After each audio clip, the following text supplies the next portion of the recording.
नमस्कार दोस्तों। मेरा नाम है विजय कुमार और आप देख रहे हैं कॉमिक्स पिटारा चैनल को। दोस्तों, हम लोग कॉमिक्स पढ़ रहे थे सनी का पुत्र, जो कि महाबली भोकाल की कॉमिक्स है। इसका पहला पार्ट मैंने ऑलरेडी अपने चैनल पे अपलोड कर दिया है। पहले पार्ट में मैंने इस कॉमिक्स को 20 पेज तक कवर कर दिया था। अब इस पार्ट में इसकी आगे कहानी को शुरू करते हैं। मेरी तप शक्ति ने इस बालक में उपस्थित शनि के प्रकोप पर एक अदृश्य आवरण चढ़ा दिया है। जब तक वो आवरण इस बालक के इर्द गिर्द है, तब तक उसकी विध्वंसक शक्तियां सोई रहेंगी, लेकिन इसके पश्चात भी इसके प्रकोप का तेज सदा इसके साथ बना रहेगा। ये बालक जिसके भी संपर्क में रहेगा, वो शत्रुओं से अविजित रहेगा। बड़ी बड़ी शक्तियों को चुटकियों में धूल में मिला देगा वो। ऐसा है तो ये बालक मेरे साथ रहेगा, क्योंकि मुझे धूल में मिलाना है भोकाल को। बलीसा, रुक, वापस दे मुझे मेरे बच्चे को। उसे कुछ हो गया तो जाने दे उसे। तेरे बच्चे को कुछ नहीं होगा। होगा तो उस शत्रु का जो तेरे बच्चे के सामने आएगा, और वो शत्रु मेरा पुराना शत्रु भोकाल होगा। वो भोकाल जिसे समाप्त करने के लिए मैंने अपनी तप शक्ति से शनिदेव को विवश किया कि वो तेरी कोख से अपने पुत्र को जन्म दे। और इसके लिए मैंने तेरा ही चुनाव इसलिए किया क्योंकि संपूर्ण विश्व में तू ही एक ऐसी स्त्री है जिसमें शनि पुत्र को जन्म देने की विशेषता है। भोकाल को मारने का गुरु माता तपस्विनी ने जो षड्यंत्र रचा था, वो अब धीरे धीरे सामने भी आ रहा था और रंग भी ला रहा था। क्या कह रहे हो? सत्य यही है महाबली। कुछ कबीले वालियों ने राज्य पर आक्रमण कर दिया है। वे निश्चय ही उसी कबीले के निवासी हैं जिनमें से एक को अपने पिछले दिनों मासूम बालकों की हत्या करने का दंड दिया था। ओह, लगता है वे कबीले वहां से अपने उसी साथी का प्रतिशोध लेने आए हैं। तुम एक सैनिक टुकड़ी लेकर उन्हें रोकने पहुंचो, मैं भी उन्हें समझाने पहुंचता हूं। भोकाल समझाने पहुंचा जरूर, लेकिन वे कबीलेवासी समझने वाले कहाँ थे जिनका नेतृत्व कर रहा था बलीसा। मैं अपने साथियों के साथ यहाँ से लौटने नहीं, बल्कि तुम्हें रौंदकर राजधानी पर कब्जा करने आया हूँ। तेरा दुष्ट बहनोई उसी लायक था। कहीं तेरी भी वैसी ही दशा ना हो, इसलिए तेरा भला इसी में है। वापस लौट जा। मेरा भला किस में है ये अभी पता चल जाएगा। साथियों, आक्रमण! भोकाल को भी आदेश देना ही पड़ा। रोको इन्हें, वापस खदेड़ डालो इन मुट्ठी भर आदिवासियों को। रोको इन्हें, वापस खदेड़ डालो इन मुट्ठी भर दुष्ट आदिवासियों को। भरपूर उत्साह से आगे बढ़े विकास नगर के सैनिक, लेकिन उनका सारा उत्साह ठंडा हो गया जब उनके शस्त्र आदिवासियों के शस्त्रों से टकराए। टनाक! ओह, ये क्या? हमारी तलवारें और अन्य अस्त्र इन पर प्रभाव ही नहीं डाल रहे हैं। तलवार के इतने शक्तिशाली प्रहार से इसके शरीर पर खरोच भी नहीं आई। क्या रहस्य है ये? रहस्य तुम्हारी समझ में नहीं आने वाला। बस इतना समझ लो कि तुम्हारा लोहा मेरा साथियों का बाल भी बांका नहीं कर सकता, जबकि हमारी तरफ से फेंका लोहा तुम्हारे जिस सैनिक के संपर्क में आएगा वो तुम्हारा सैनिक नहीं रह जाएगा, हमारा साथी भी बन जाएगा। ओह नहीं! मात्र इतना ही नहीं, तुम्हारे रथ अब आगे नहीं बढ़ पाएंगे, क्योंकि इनके पहिए का तेल सूख जाएगा और चिकनाई समाप्त होने के कारण वे एकदम स्थिर होकर रह जाएंगे। ओह! भोकाल को सोचने के लिए विवश होना ही पड़ा। ओह, वो अपनी मुट्ठी भर साथियों के संग आया था। हमारे सैनिक को अपनी तरफ मिलाकर उसने अपनी संख्या कई गुना अधिक कर दी है। मुझे कुछ करना होगा। ओह, बचिए महाबली! एक सैनिक ने बीच में आकर उस भाले को भोकाल तक पहुंचने से रोक दिया था। धन्यवाद मित्र। मुझे धन्यवाद नहीं, तुम्हारे प्राण चाहिए। ओह, इधर उधर से भाले के शरीर से टकराते ही ये सैनिक भी मेरा शत्रु हो गया। बस अब मैं और प्रतीक्षा नहीं कर सकता। अब मुझे बोलना ही होगा। भोकाल! अब बलीसा के लौ रथ की धजियां उड़ेंगी। ओह, ये क्या?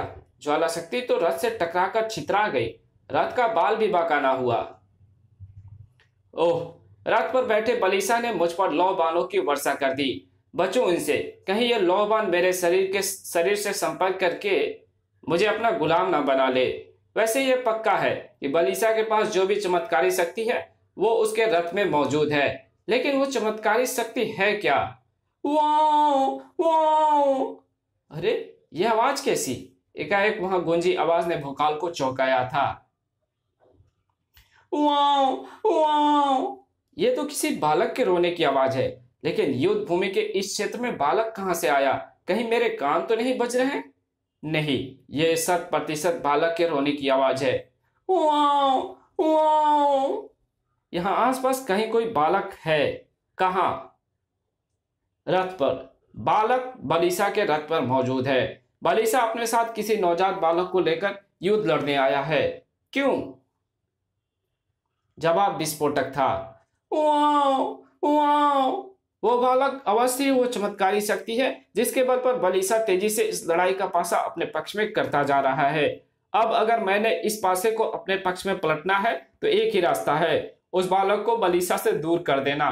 लेकिन ऐसा होगा कैसे? रथ तक ना कोई शस्त्र पहुंच पा रहा है और ना कोई मनुष्य। भोकाल को ज्यादा देर तक परेशान ना कर सकी वह समस्या। मुझे बलीसा को कुछ क्षणों के लिए रथ से उतारना होगा और उसके लिए रथ की राह में यह गड्ढा करना एकदम उचित रहेगा।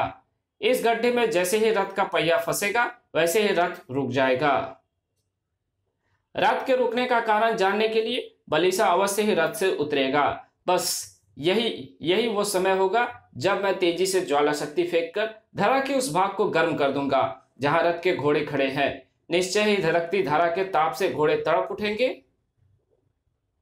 और परिणाम वही निकला जैसा भोकाल ने सोचा था। भीषण ताप से तड़प उठे घोड़े अपनी पूरी ताकत लगाकर भाग खड़े हुए। ओह नहीं, रुक जाओ रुक जाओ।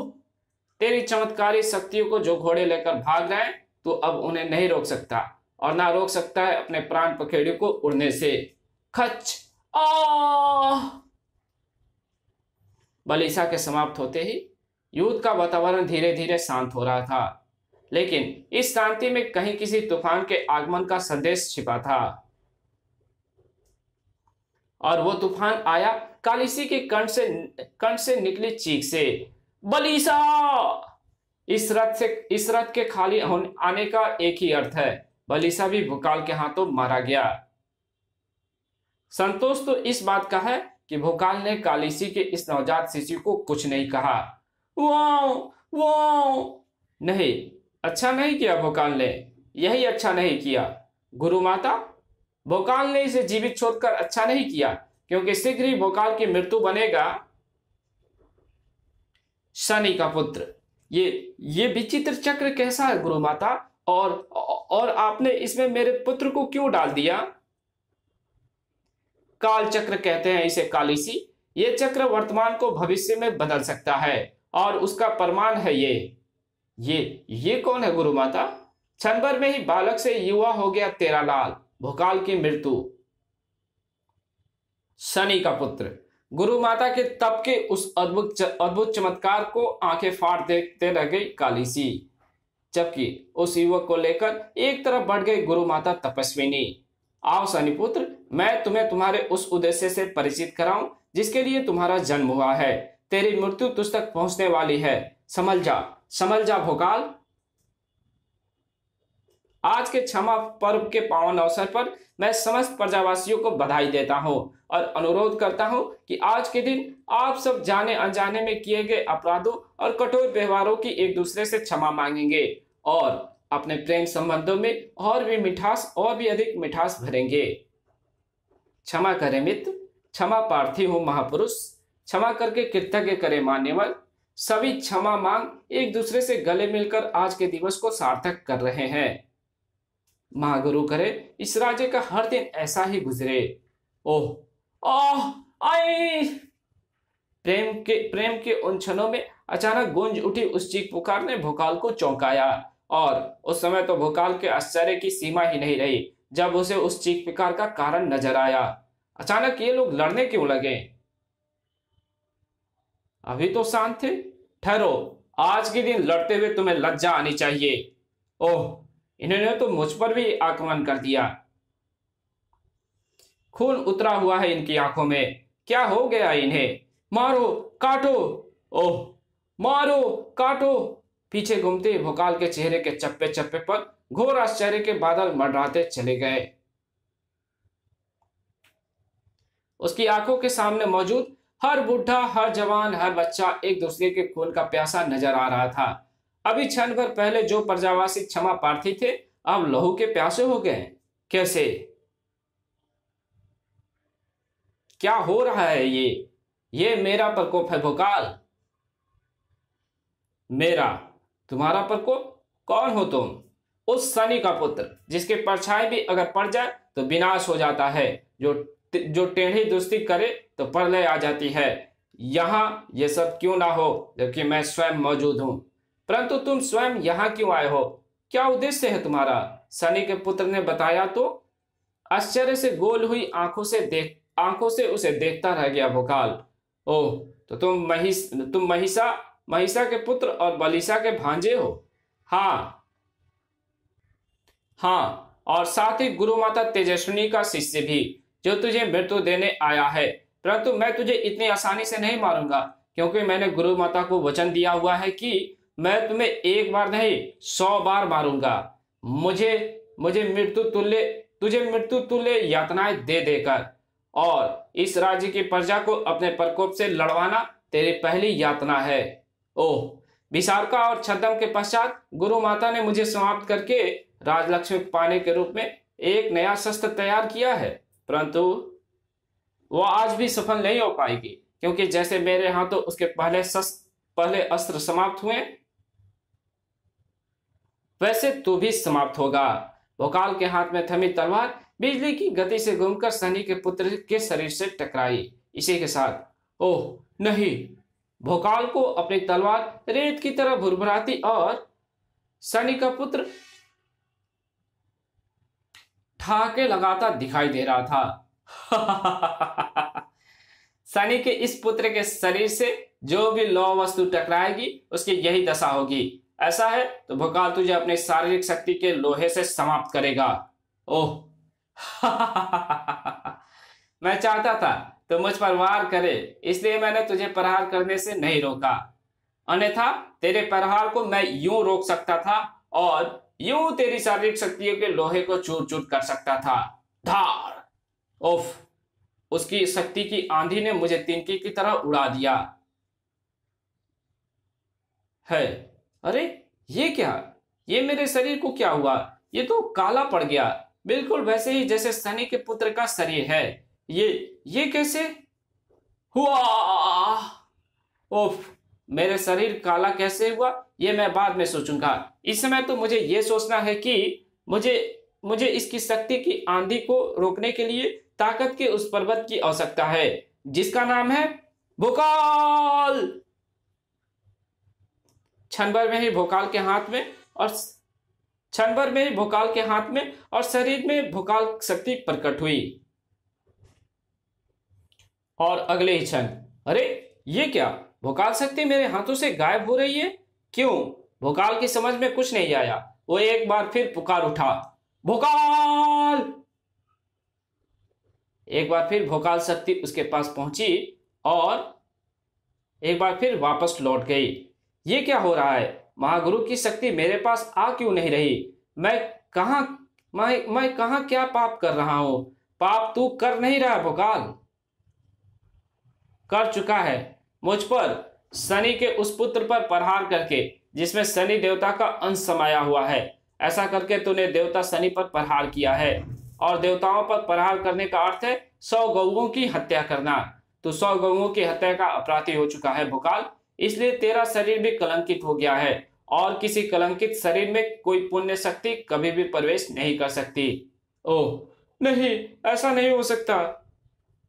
ऐसा ही हुआ है। जब तक तू अपने कलंक को धोकर अपने शरीर को दोबारा उज्जवल नहीं कर देता तब तक तेरी शक्ति तेरे शरीर में प्रवेश नहीं करेगी और बिना शक्तियों के मैं तुझे चींटी की तरह मसल सकता हूं।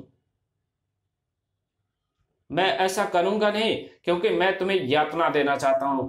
जी भोकाल, बिना शक्ति के जी। और विकासनगर के इन वासियों को आपस में लड़ लड़कर मारता देख, जिनकी रक्षा का तूने वचन लिया हुआ है। शनि का पुत्र ठहाका लगाते हुए वहां से चला गया, भोकाल को उस स्थिति में छोड़कर जो इसके लिए घोर यातना से कम नहीं थी। उफ, मुझे इन सब को रोकना होगा, नहीं तो विकासनगर में रक्त की नदियां बह जाएगी। लेकिन इतने सारे लोगों को मैं एक साथ रोकूंगा कैसे? एक रास्ता है, इन पर भय हावी कर दिया जाए ताकि ये लड़ना छोड़कर अपने प्राण बचाने में लग जाए, और इन पर भय हावी करने के लिए ये हाथी एकदम सही रहेंगे। इस कहानी को यहीं खत्म करते हैं, इसके आगे कहानी पढ़ेंगे इसके पार्ट 3 में। तो मिलते हैं इसके पार्ट 3 में, तब तक के लिए बाय। चैनल पे नए हैं तो प्लीज चैनल को सब्सक्राइब कर देना, वीडियो अच्छी लगी तो वीडियो को लाइक कर देना और एक अच्छा सा कमेंट भी कर देना। इस वीडियो की जहां जरूरत हो वहां पे इसको शेयर भी कर देना। Thank you very much video देखने के लिए।